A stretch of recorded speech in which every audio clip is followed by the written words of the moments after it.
Now then, people, good afternoon. Welcome back to the Just Joe Football Show. We're into day 5 of the international break. I'm trying to do a video a day while we're in the international break.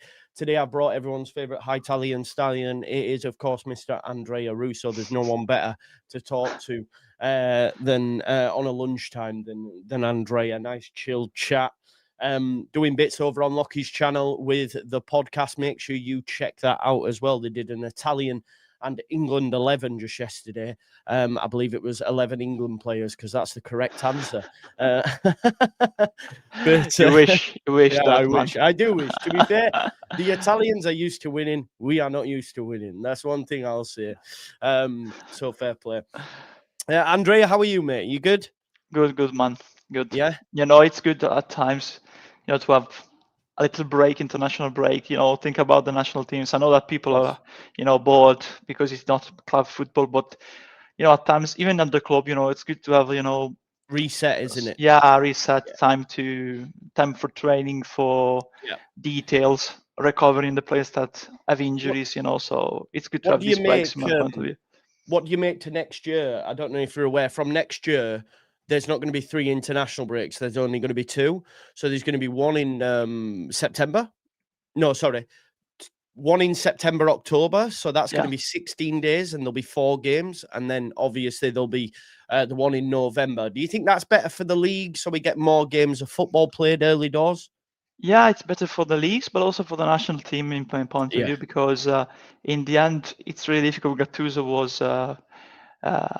was talking about that. The first thing that he did when he became the England manager was trying to reset the mentality of the players rather than talking about tactics. It's good both for the leagues because you have a better opportunity to work with the players, and you don't have season starts 2 games, international break. No, silly, after isn't that, it? Silly. Yeah, exactly.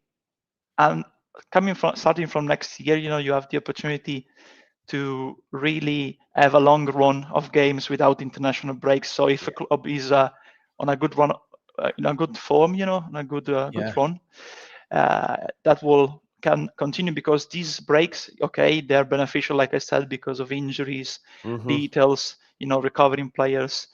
But also, they stop maybe a good run of form because players go to the national teams, so it's a completely different setup, different tactics.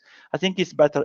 And on the national team sides, the manager has like 2 weeks now because it's 4 games. There will be 4 games next season to work with the players, so they'll have they don't have that amount of time usually, apart from the tournaments. When they do the pre-tournament setup and preparation, with the friendlies and everything. So I think it's a good compromise, between club football and international football, absolutely, from next season.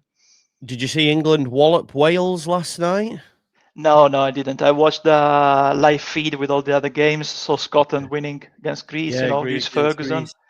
I mean, it was only a friendly, but you know what? We were so impressive in the first half, mate. Morgan Rogers, Elliot Anderson, Declan Rice. They look different gravy. Here's a quick question for you because I've been listening to a few podcasts this morning. Morgan Rogers has started every game for Tuchel. There's still Bellingham. There's still Foden. There's still players to be involved. Cole Palmer being another.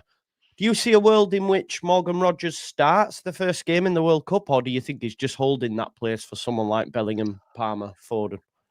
Yeah, I think the second option that you talked about is the most likely one to happen, honestly, because Palmer is different gravy compared to Rogers for me. It's true. Same as Foden. Bellingham, of course, I think it's completely different role. It's slightly different role, of course, more central. I don't think Foden goes,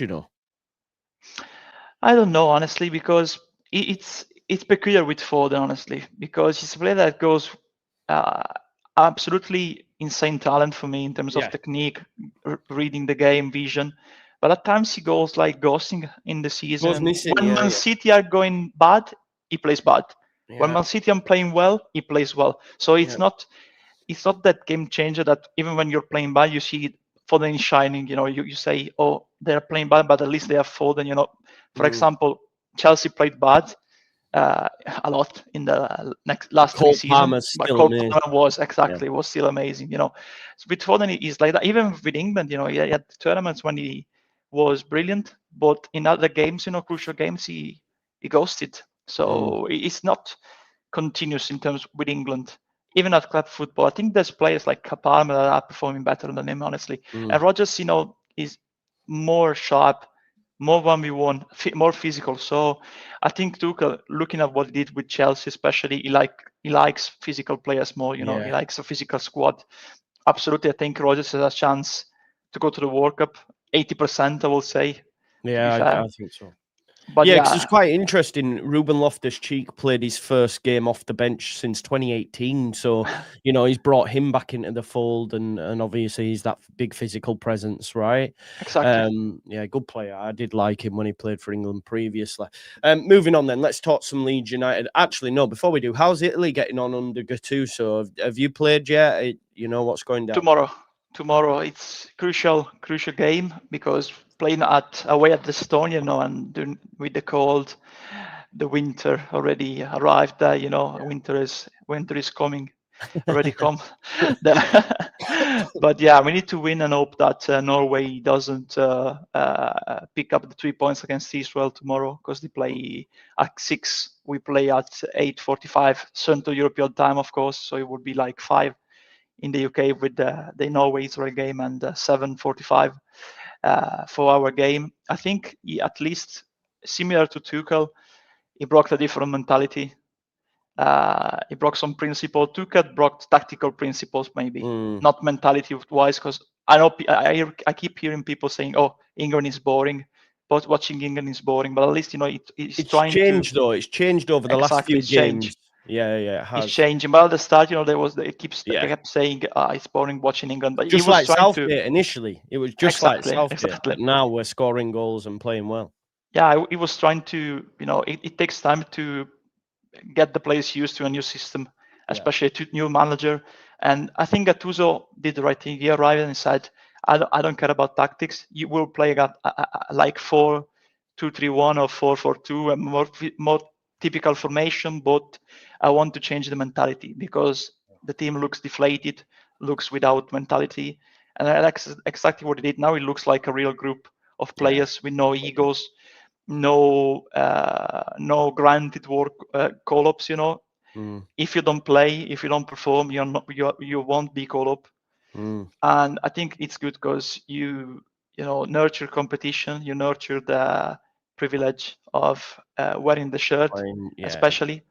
So yeah, I think he's doing the right thing, but it will be difficult still, because we need to hope that maybe Norway picks up just 1 point tomorrow against Israel, because the final game will be Italy versus Norway in Milan.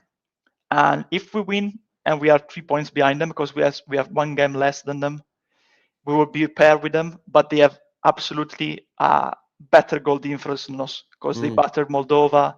They scored a lot of goals against other teams like Estonia, Israel. They beat them the first time. So we need to hope that it will be like a draw against Israel for them, so we can jump ahead of them in the final game. But we have to keep winning basically every game with 4, 5, 6 goals, and it's really difficult, because we play Israel on Tuesday too, and it will be a difficult game.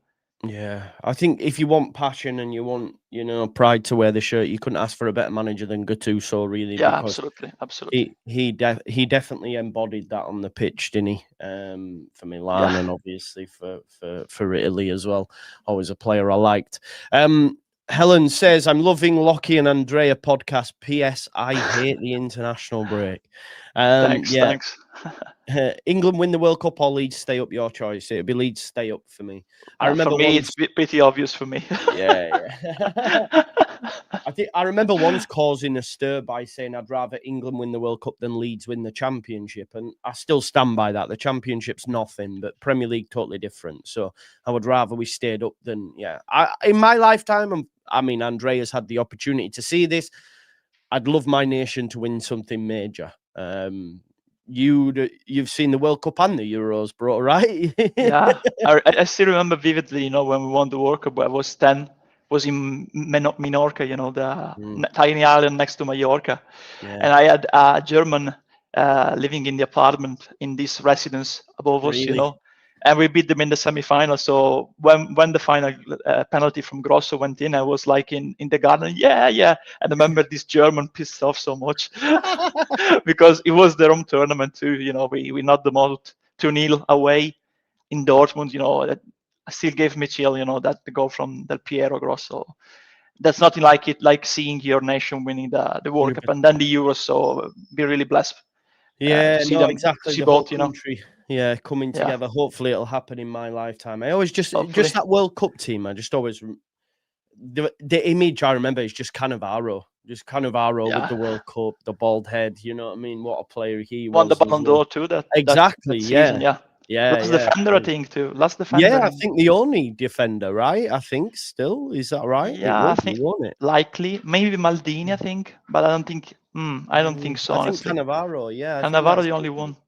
Yeah, No, I think Summer 96. Matthias Who? Summer 1996. Matthias Summer when they knocked out England in the semi-final, and Germany won the Euros at home. Football is coming on. Remember all the song that edition, knocked out England, and he won the Ballon d'Or. But it was one of the most controversial Ballon d'Ors. 1996, Matthias Summer, because he plays as a libero, basically as a sweeper. Okay. Yeah. Oh, there you go. A little bit of knowledge for you there. Always bringing the knowledge. Always bringing the knowledge is Andrea. Right, let's talk Leeds United, mate. I thought, because obviously the international break, is it the perfect time for Leeds United to ring the changes? I've put 3 pictures on the thumbnail. We can talk about Nonto as well. We don't know where he is in his recovery, of course, but is there time for change at centre-back, potentially with Pascal Strout coming out and Beol coming in? Goalkeeper, obviously, Caldalo conceded 3 just yesterday against England. I don't really blame him for any of them, though, if I'm honest, but still conceded 3. And then obviously the right-hand side. I wanted to have a look at each individual position. I thought we'd start with the right-hand side because I thought Lou made a good point the other day about Aronson really offering us balance on that side. And is it actual fact that Aronson is the best player to play in that position, or do we look at it and say, we're playing Burnley, we should be the aggressor? We played them in the Championship with similar level of players on that right hand side. Obviously James would have played in them games, I think, against Burnley. Is there a case of, if James or Nonto are fit, do we throw them back in? I have a feeling that the manager will keep faith with Brendan, and I'm okay with that because I think Brendan's been decent. But I just wanted to get your opinion on that right-hand side, and the chat as well, folks, really, is just to find out if, and I'll put a poll in the chat, we do see changes on that right-hand side. And, who would you opt for, especially against Burnley being the first game when we return? Well, honestly, I keep starting with the centre-back. I'll keep Stroud, to be fair. Let's do the right hand side, and then we'll work our way back. Okay. Is that cool? Yeah, absolutely. Because I got distracted for a sec because my screen I lost basically the video, so I was looking to see where it went on the video. So now I got it back, fortunately. Yeah, with the right hand side, honestly, I think Aronson will retain his place, to be fair, because I think Farke has liked what is seen from him. Of course, he's not. I know people are getting annoyed probably by me saying this, but an out and out right winger, we don't have that one. Even under the comments of the podcast with Lucky, someone said we're talking about the out and out right winger again, and I replied to him and I said probably you hear that from me till January until we sign one, probably, because James and Nyonto, it's their natural position, though I think Nyonto plays better on the left-hand side, going on the inside with the right-hand side with his right foot, but I think Aronson so far, especially in certain games, he's been, instrumental with the pressing of the ball. The problem is his offensive output, because he got near the box at times, even the shot that got saved and then Okafor scoring, against Spurs. But overall, in certain games, the physicality, the pressure, it gets the best out of him. And me, I've always said I like in the Premier League, especially wingers league, 2 wingers that can really take on their man, that can even going on the inside like Okafor or staying wide like James does, for example, and they try to challenge the man and go on the outside to create an advantage for a cross. Aronson is more of a link-up player in this system. So if Gnonto is available, maybe there's a chance that he will play in that position, because I think we can go toe-to-toe to Burnley, and overall in terms of quality in midfield and on defense, we are better than them. The problem is that they will be behind probably in terms of fitness, because they've been out for quite a few weeks now, Ian and James. Mm-hmm. So if all of them were fit, probably I would say start Gnonto on the right and Okafor on the left. But I think realistically, he will keep Aronson, because I think Farke has liked what he saw from him. He hasn't asked him to be like taking on his man dribble. I would like a different player there, but I think for the balance of the team, he will still play Aronson in that specific game, because they are not 100% fit to have the 90 minutes, him and James, Gnonto and James. If they were, honestly, Gnonto for me, because out of him and James, I think Gnonto is the most likely one capable of going on the inside and going on the outside too, and playing on both wings too, honestly. I remember a goal 2 years ago at Bristol City, when he went on the inside, they passed the ball to him 1-2, and then he shot with his left foot, I think, at Ashton Gate. Mm-hmm. So I would like him to do that more, from what I've seen in the first few games. Both of them were insufficient. Him and James, absolutely, they were not sufficient. They didn't contribute. I think there was a statistics that they were one of the, both of them, there were two of the wingers that beat their man the less in the Premier League and had the less shots from the wing. So that will need certainly to change, and that's also another big challenge, because we're talking about how we get certain players involved when we get into the final third, how we help DCL to convert more, to feed more balls to him. Another challenge would be how we get Gnonto and James to perform more in the Premier League, to take their man more, to be more involved in the build-up, because last season, ball on the wing, Solomon, James, is 1v1, better quality, better talent. Mm-hmm. 9 out of 10 probably had a chance of them beating their man.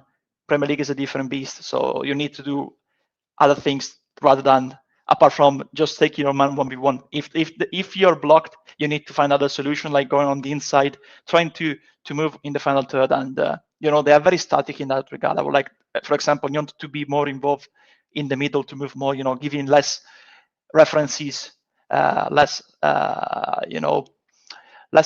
signals on how to read his game to his markets, to the opposition defenders. Yeah. Because Danny makes a good point here as well, mate. He says, "My boys, this run of games are the worst possible time to change any parts of the team. Going into winnable games as a manager, you want on the pitch what you know. We can't risk a dip in winnable games." That's a big point. Continuity is key, and obviously, for me, I haven't looked at every single part of the season, but for me, this next run of 4 games, Andrea, is probably one of the most winnable runs we'll get. We have Burnley away, we have West Ham at home. I did find out the other day as well, when we play West Ham on the Friday, they actually play on the Monday. So they'll have Monday, and then they come up to Leeds on the Friday. So that's going to benefit us massively. We're then away at Brighton, which I'm sort of writing off because we never do well there. But then we're going to a Forest side who we don't know what their situation's going to be. Ange might have been sacked. There might be a new manager in. Maybe Ange is still there. Maybe he's given till the next international break. So I think as of 4 games, we could be looking at maybe minimum 2 wins. And that'd be amazing if we can get 2 wins during this time. Yeah, I think, I remember us talking about the international break when we were in the Championship, saying, remember the first game against Watford 2 years ago? Yeah. Our international breaks were vital for us, crucial for us, because the run of games after the international break, it was always, up trajectory or a downward trajectory. It was really in dark contrast from last season and the season before, and never will be like that even this season, because what I want to see after the end of this international break is us converting good performances and the good build-up to get in the right positions, but converting that into proper goals, into actual points, because we deserve more against Spurs, we deserve more against Bournemouth, we deserve more against Fulham. The problem is it is already 3 games where we probably got either 0 points or less points compared to the ones that we deserve. I think we deserved 3 points against Bournemouth, 1 point at least against Fulham, and 1 point at least against Spurs. So the problem is we are now in the Premier League, and we cannot afford to lose more points after good performances like that. We really need to be, okay, I play well, the setup is working, we need to convert and get what we deserve, because those points might come back later in the season to haunt us. And the next 2 games especially, I'm not even talking about Brighton and Forest, but I think the next 2, Burnley, direct rival, and West Ham as well. At Burnley, we played a very good game last season. We deserve more. Yeah. Goalless draw. And West Ham, they got Nuno. This international break is crucial for him because he's getting to know the squad more. The squad is getting also to know more the system Nuno works with. So I think we'll find a very different West Ham compared to the one that we saw under Graham Potter so far. And these next 2 games, however, looking at the situation in the table of West Ham, we really need Adelaide Road a big performance, because that would be us gaining 3 points and keeping them in the lower section of the table. Those next 2, if we get 6 points, those 6 points will matter more. Will be like double in terms of significance, Because you have a real chance, like if you were to get, 3 points, let's say, for example, over Burnley. If we look at the table now, they're on 4 points, we're on 8. That then becomes a gap of 7 points. Do you know what I mean? So that's a swing of 2 games that we would have over them, which is massive at this point of the season. Same as well for West Ham. So yeah, getting a win is massive in them games. Quite interesting. Who should start on the right? 53% have said Gnonto, 34% Aronson. James just with a small 13%, which is mad when you consider he was arguably one of our best players last season, Dan James. Are you surprised to see him so low on the poll? Not much, to be fair. Not much, because especially people look at his past in the Premier League when he signed from Man United from Swansea, it was supposed time for Leeds. We all remember that. But yeah, I'm not surprised much, honestly, because the problem with Dan James is that he enjoyed a lot of spaces to run in the Championship. Yeah. The difference with the Premier League is that you don't have that space. While on the other hand, Gnonto, he has the capability of going on the inside, going on the outside, and people were still remembering the good beats that he did in the Premier League the last time. Yeah, of course, he hasn't improved since then. I think that's still the peak of his career. Back then, we'll be talking about now 2022, 2023 season. So now it is already a long time ago, because it's been at least now it's his first season with Leeds now. And he has not improved since then. I think it's been very ups and downs. We all remember the Everton transfer saga. But yeah, Gnonto, in terms of capability of dribbling, is better than James. He can be more versatile. Dan James, on the other hand, is better on wide spaces, when he has the opportunity to go to make a good use of his speed and outpace his marker. But people should consider that also with Dan James. Look at the last games that we had. When Okafor has the ball on the left-hand side, especially against Bournemouth, I remember that. 2 players going towards him. What does he do? He stops the ball, even at Craven Cottage with Fulham. Stops the ball, looks for the other winger on the other side. He cannot do that with Aronson. He tried to do that at Fulham, but very fading, not much in the next 2 games, to be fair. Honestly, I was wrong to say that. Especially at Craven Cottage, blocks the ball, long ball to the other side, because then the other winger has the 1v1 situation. James can do that. It's perfect for James, the long ball switch to the right-hand side. The problem is that with Aronson, stay further back, more near, long stuff, you cannot do that. But if you have James or even Gnonto, but I think James is perfect for that. With the long ball switch, he has the 1v1 there, and can really, like they did with Kudus, they were switching the side quite a few times with Alderbert looking for Kudus, and Kudus had the opportunity to play the 1v1 a lot, Now I found out that this mic camera, that I have in my office takes me from a higher position, so I have to look like in the skies too. Yeah, man, it's all right, all good, man. But yeah, it'll be interesting to see which way it goes. But yeah, Danny says I think Brendan stays even if both DJ and Gnonto are fit.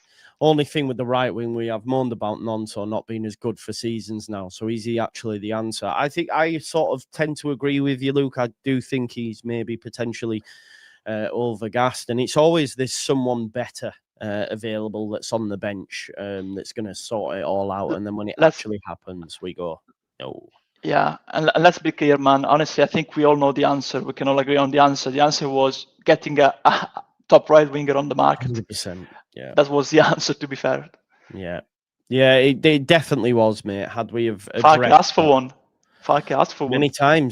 many times he did, mate. Had we addressed that, because I keep doing panel shows and people are telling me, we worry where the goals are coming from, DCL, etc. We wouldn't have to worry so much about DCL had we have had someone on the right that can also do what Okafor can, because, DCL will be used to bring them into play. We saw last season how many goals we got from the wing positions. And it would have been something similar this season instead of it, a lot of it being on DCL, as it were. Abdul Rahman Al Khalifi says, Salam, Diogo and Andrea. Would love to see us try 3 at the back. Rodon, Beol and Strout go 3-5-2, wing backs +2 up front. Happy so far with performances. Big up to you. Thank you for the super chat. As you can see here, folks, as well, and pinned in the comments, there is you can support me at buymeacoffee.com/JUSTJOE. Just a way of helping, supporting, obviously, during the international break as well. It's pretty rough for content creators, so if you can spare a couple of quid for a coffee, then please do donate. Big up to you, Abdul Rahman Al Khalifi. Thank you for that. Let's talk about that 3-5-2. Exactly. Would that be something you would like to see? Honestly, I think Abdul Rahman has a point, to be fair, honestly, because the way of playing it will be like Darlow or Perry, of course, Rodon, Beol, Strauk, Bogle, Longstaff, Ampadu, Stack, of course, or Tanaka, and Gudmundsson, then Okafor, Calvert-Lewin. Because we're playing with Okafor on the left, but the best bits from Okafor have come from a center position for me. Yeah, when he plays nearer, Calvert-Lewin. So he absolutely has a point. The problem with that is if a center back gets injured, you basically only have Bornau on the bench. Mm-hmm. And I think Strauk and Rodon, they've never played in that position apart from that preseason in Germany 2 years ago when Weber was still there, Yeah. But I think for the players that the way they play the game, they can play in a back 3, to be fair. As the two, we call them braccetto in Italy, the left center back and the right center back, like Bastoni at Inter, the braccetto, one of the two braccetto. Usually when the opportunity arises, because one of the two wing backs or a midfielder stays further back, he has the opportunity to 1-2, like pass with the fullback, the wing back, at least in this case, and sprint and follow the play up, like Bastoni does at Inter, like Calafiori does with Arsenal too, for example. Yeah. So yeah, he has a point. He has a point, 100%.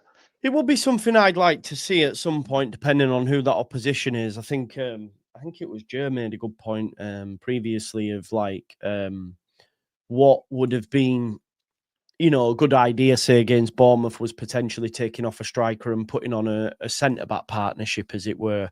Another centre-back, so we can have 3 at the back, in them moments, so that when the peppering us into the box that we can react to that. I am going to put another poll up now. We will talk about the centre backs. Obviously, I've put Beol on here. There is a lot of chitter chatter about him coming in and starting. I find it quite surprising. I think Struijk's been great. I also remember the game that I saw Beol against Sheff Wednesday. I thought he was absolutely pants. I know people disagreed with me, but I did. But obviously, it was a new partnership, Beol and Bornau at that time. But what do you see happening at centre-back? I've put in the poll, what's the best partnership? Rodon and Struijk, Rodon and Beol and Struijk. I know James Marshman did this on Twitter yesterday, and 70% said Rodon and Beol, which I went for Rodon and Struijk, to be fair. I think they should keep that continuity. What's your thoughts on the centre-back situation, mate? I think it's really harsh, to be fair, to have, to doubt the capability of Struijk after the last game, because really, he was really unlucky with those 2 deflections. Like I said on the final word, the first goal, the ball comes through to Tell from the midfield, so the midfielders are at fault. Struijk and Longstaff is not tracking back. Ampadu was further back. Longstaff tries to cover, again, to track back. But the ball gets to Tell. Tell is edging towards the goal. And towards the goal, 1v1 with Struijk, he can either move to the right and shoot, or try to go on the inside, to pass Struijk on the left. And then he has the opportunity 1v1 with Darlow, So Struijk does well to try to contain him and send him in towards the corner flag. Then he tries to block the shot, of course, with his leg. I think he needed it with the left in this case, not trying to move with his body in the position that he did. He could have done better there probably in terms of choosing the right leg in that occasion, but the reflection was really unfortunate. I think the intention was good. Send the attacker edging towards the keeper on the outside, towards the corner flag, and it was unlucky. In the second goal, Kudus is running wild in midfield again on our left-hand side, basically. So again, midfield at fault there, because they are now in the pass from the build-up of Spurs down the right of Spurs, of course. Kudus has the space to run. Look really Marchesque there, Remember when Lucas Moura scored against us, similar run. No one was taking him. Then when Struijk does to take him, running towards Kudus. Kudus is already shooting, so he tries to block the shot with his body. Right positioning for me too, in terms of how he placed his body trying to deflect the ball, but unfortunately the deflection went past Darlow. We were really unlucky, honestly. But apart from that, if I look at overall the 90 minutes of Struijk in the games that we played, I think he was good, even better than Rodon overall. Yeah.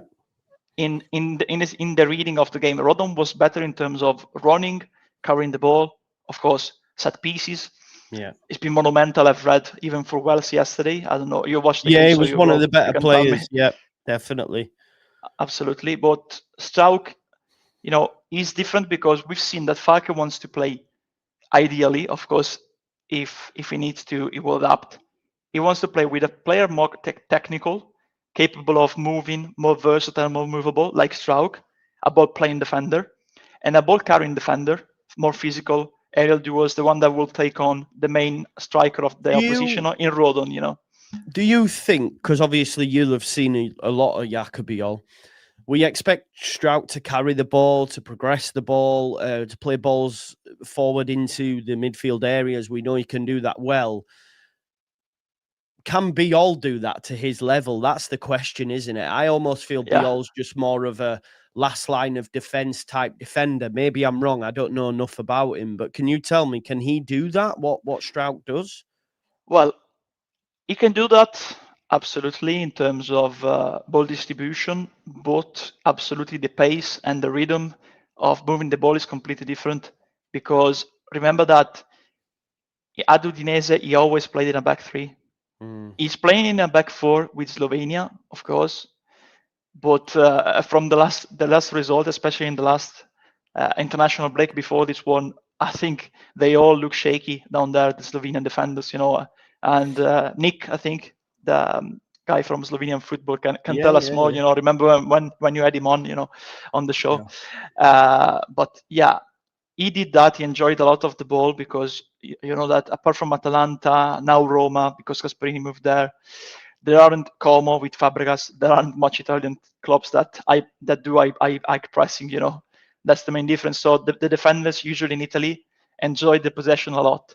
So he had him as the central one, back three, Christensen and Solé.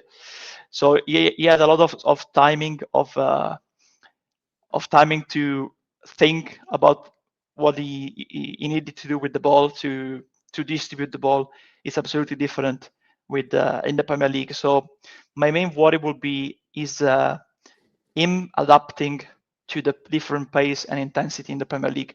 Physicality, I have no doubts. Honestly, he's physical, he's strong, he's aggressive. The problem is that imagine him going out following the striker like Tell was trying to do, because Simons and Tell were interchanging because Simons presses better than Tell.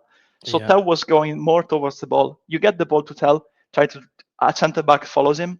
Imagine Beol following Tell. He goes out aggressive. Tell turns around, for example. Beol doesn't have the pace to recover that.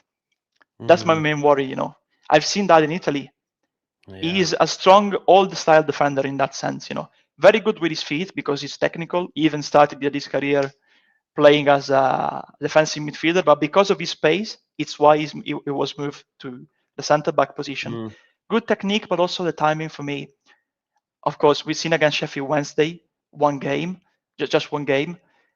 I'm intrigued, honestly, to see him when he will have his debut in the Premier League, because that will be like I know where he's at in terms of adapting, even in training, to the different intensity and rhythm of the Premier League. Of course.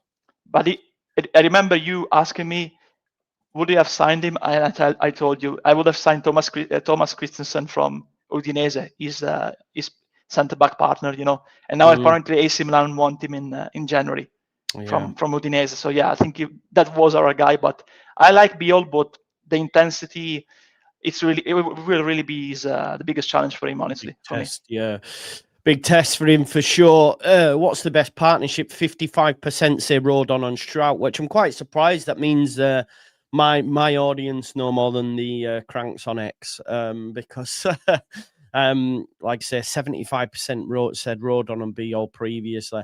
But like Vega's just said, it is all speculative. We'll have to wait and see if partnerships are formed and how well they work together. But Rodon and Strout up to this point has been key. I tend to agree with you on all points in terms of keeping continuity. Where I would like to see a change, and it's not so much, because he's been bad. I just think Lucas Perry has been brought in as our number one. He has had a lot of money spent on him. And I think personally I would have more faith in Lucas Perry. Not that, Darlow's worried me as such, but I would like to see him come in and get that continuity he needs with his centre-backs, because over the course of the season, in an ideal scenario, our number one, while we're in the Premier League for the next few seasons, is going to be Lucas Perry. And I think having that continuity with your defence is ideal. So for me, regardless of how well Darlow's played, I'd like to see a change at keeper. Where's your head at with it? I think we might disagree here, to be fair. Okay.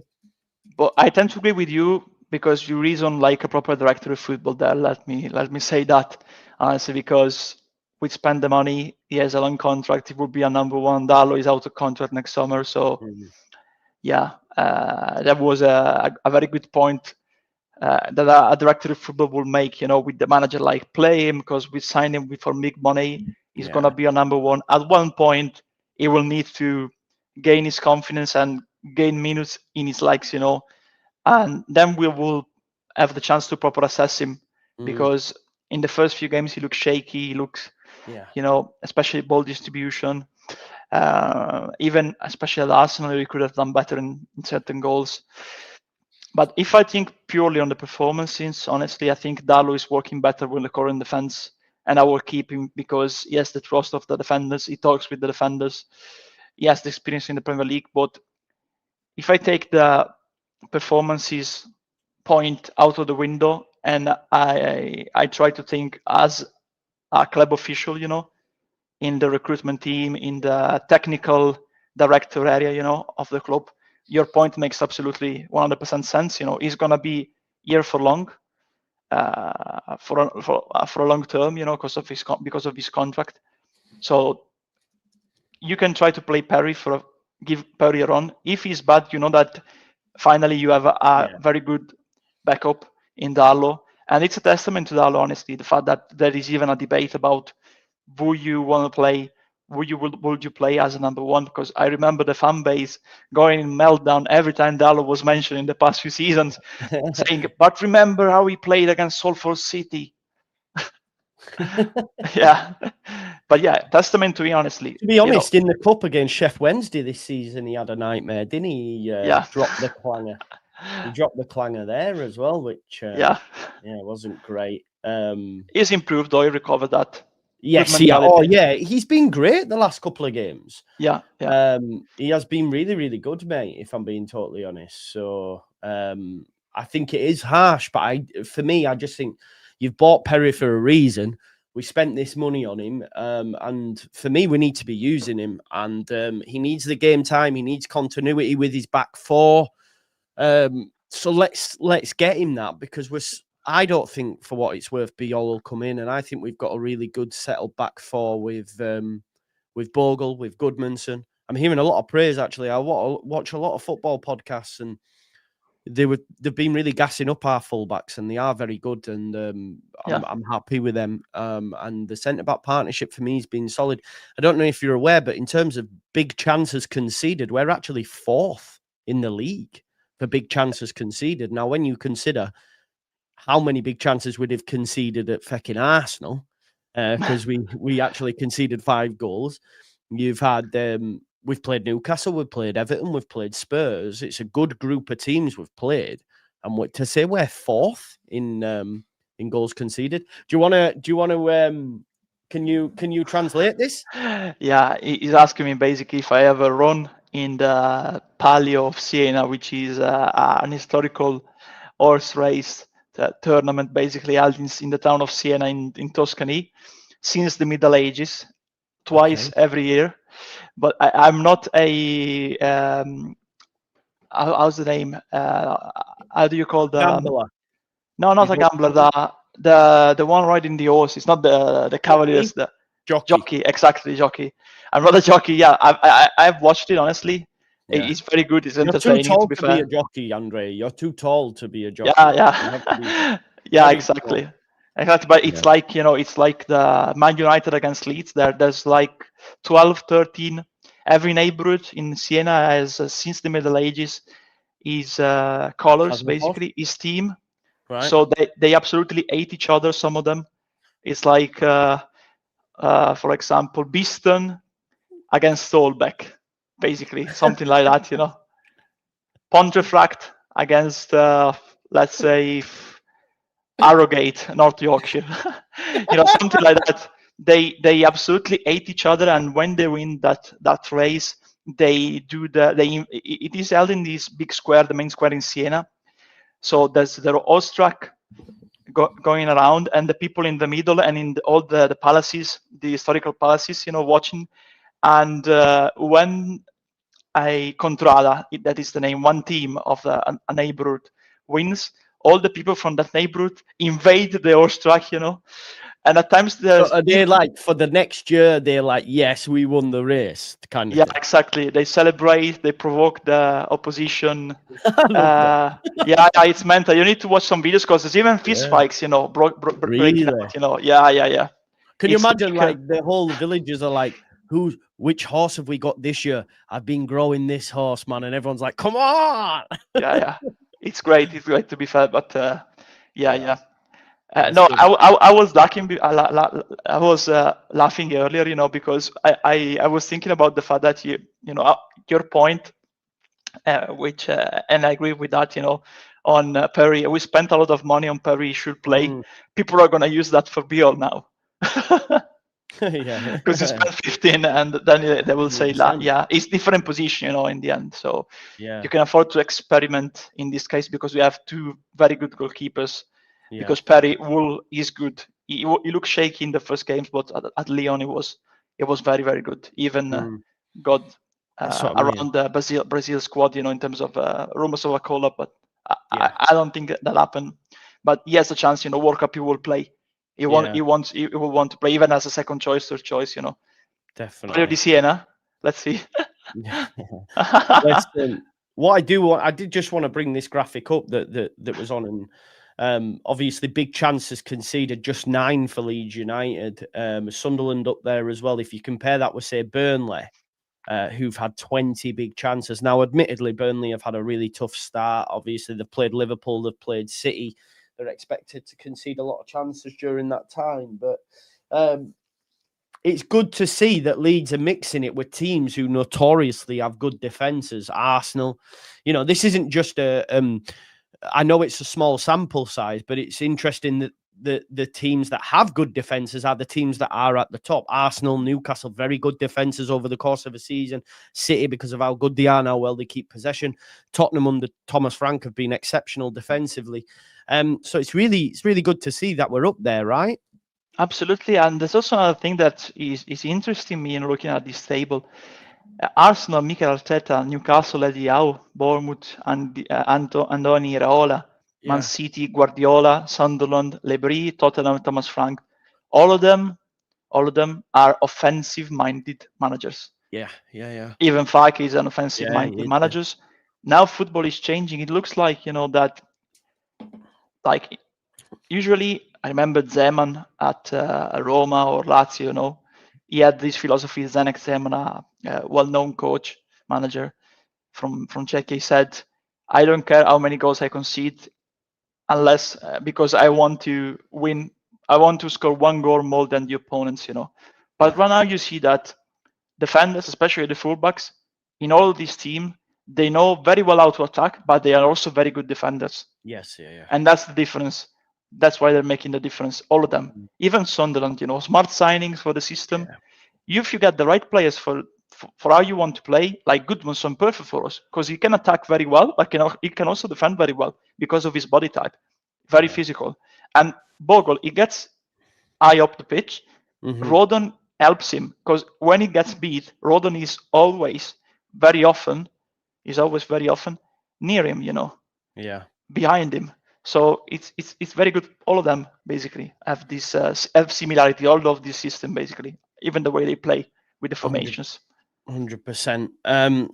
Yeah, football is changing, that's for sure. We're seeing a lot more teams now with like long throws, set pieces. It's definitely going back to how it was in the 90s a little bit. I wonder how long it'll be before we start seeing 4-4-2 all the time again. Big man, little man up top kind of vibe. I did want to flash up this, mate, because as I say, I go on a lot of shows and I still bang the drum and say Leeds are staying up. I say Sunderland are staying up. And everyone always asks me, well, in that case, who's going down? Now, at the minute, in my opinion, I go with Wolves, I go with Burnley, and I go with Brentford. I think Brentford are going under the radar a little bit because they keep picking up the odd win. Obviously, they do well against Chelsea. They do well against Man United. But then, like I say, they're still below us in the table. So it's the other games where they may be struggling. That is my pick currently. Obviously, we've only played 7 games. Where's your head at? Where do you see the teams that are going to go down if Leeds are going to stay up? I agree on Wolves and Burnley, to be fair, because Wolves absolutely a mess, complete mess. Honestly, they look, when we played against them, they look like 11 players that had just met to have a kick around. Really disjointed, no mentality. Every player looked like he was playing for himself, basically. Burnley, they have a good manager, good system, but in terms of quality, I think they lack something, especially on the long term. So I think they are certainly one of the favorites to go down. For the final one, I tend to agree with Brentford, to be fair, but I know that they are a very serious club with good planning. They have a good squad.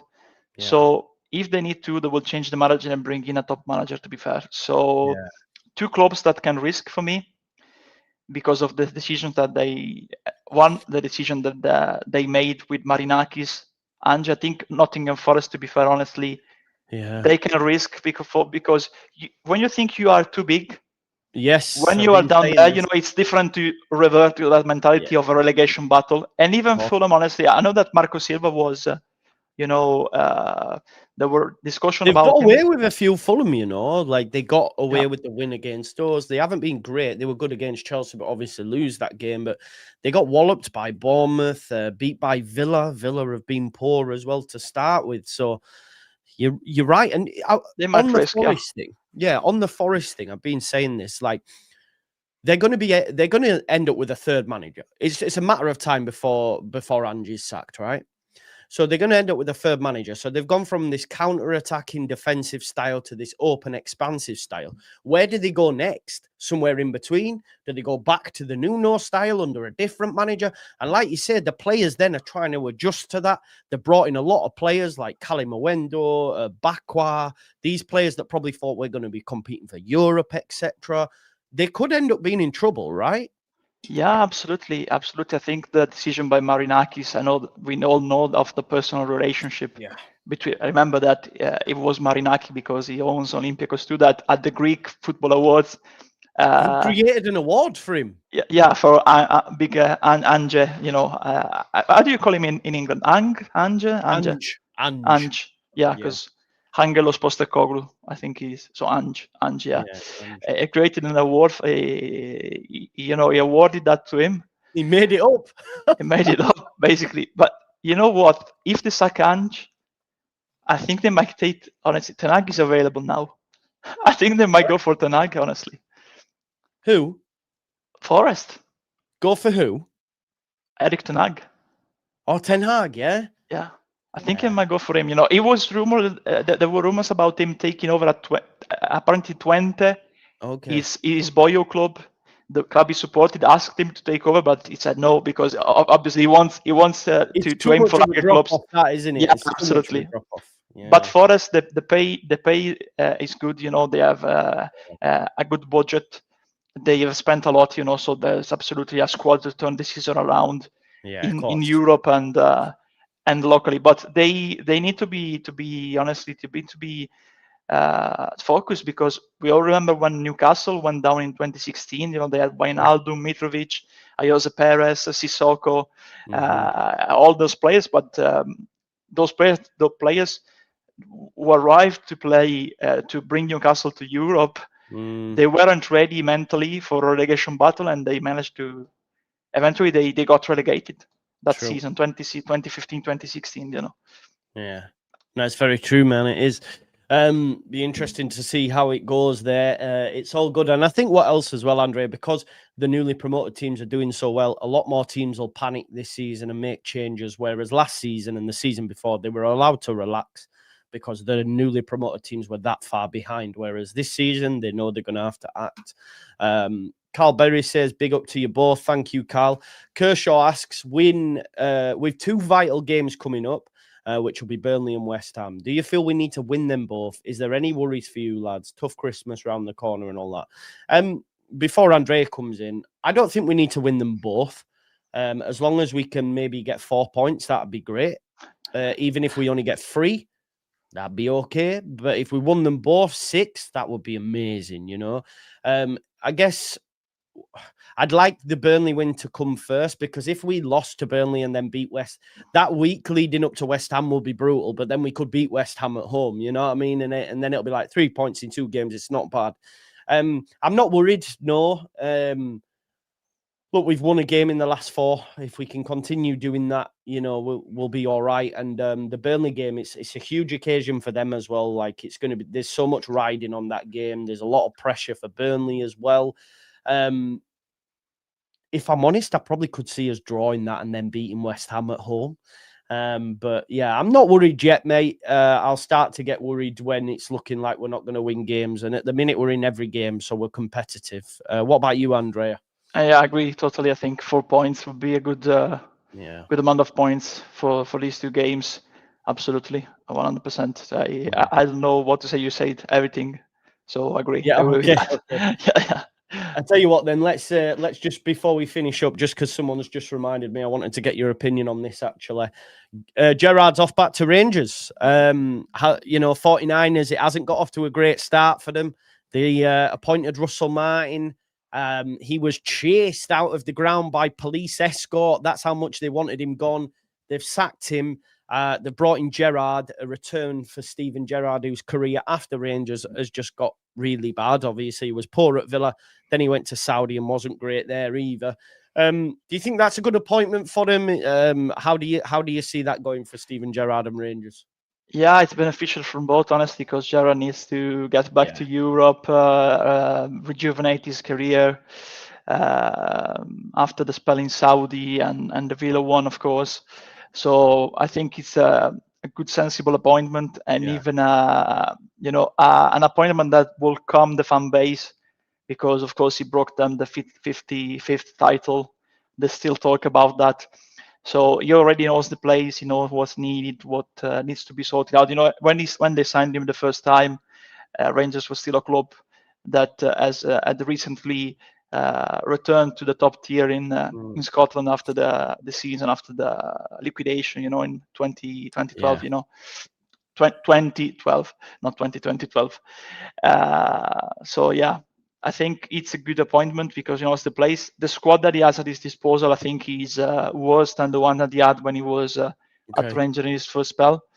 Because I think I looked like 2 weeks ago at the squad that they have up there. There's good signings like Osgård and other players that have remained there, but I think there's too many bets in a certain sense. Too many experiments that they've signed. Even English players like Gassama. There was a Sheffield Wednesday. There are too many experiments that they needed to sign more established players. And even what happened with Raskin, let's by 100 miles their best player, but it was kept out basically because he had apparently a rift with Martin, and then when he returned, he was their best player. So yeah, but let me tell you something, sounding like a Kogan here. Let me tell you something in this case. I thought, when people were calling for Martin, to go, and look, it took like a long time for him to be sacked. Because they really wanted to give him time and stick with their choice, And what happened was they sacked him after that draw, and it even went out with, like you said, with the police escort, at Farke. Yeah.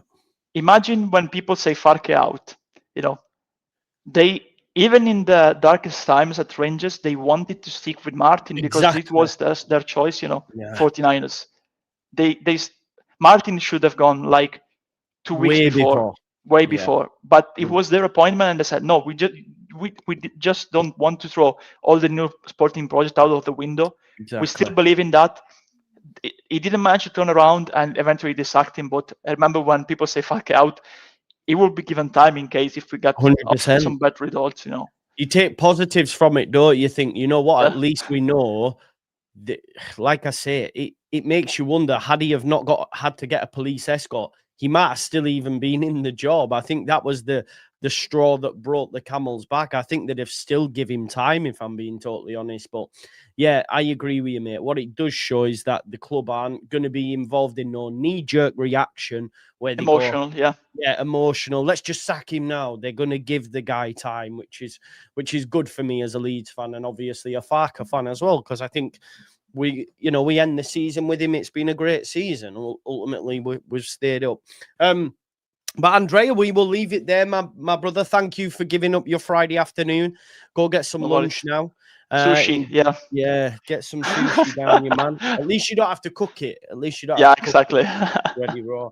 I'm going to see an Elvis tribute tonight. So yeah, that should be fun. I'll be back tomorrow, folks. We'll do a video. Not sure poll results. Yeah. Poll results. We've gone through them, mate. Perry won the goalkeeping one. Strouk Rodon was the best centre-back partnership, and Nonto to start on the right wing was the poll results, Danny. But thank you, everyone, for tuning in. Please support me at buymeacoffee.com. Please support the channel. Please go and support Andrea and Lockie's venture on the podcast as well. Thanks, everyone, for tuning in. Have a good Friday, and I'll see you all tomorrow. Bye-bye now.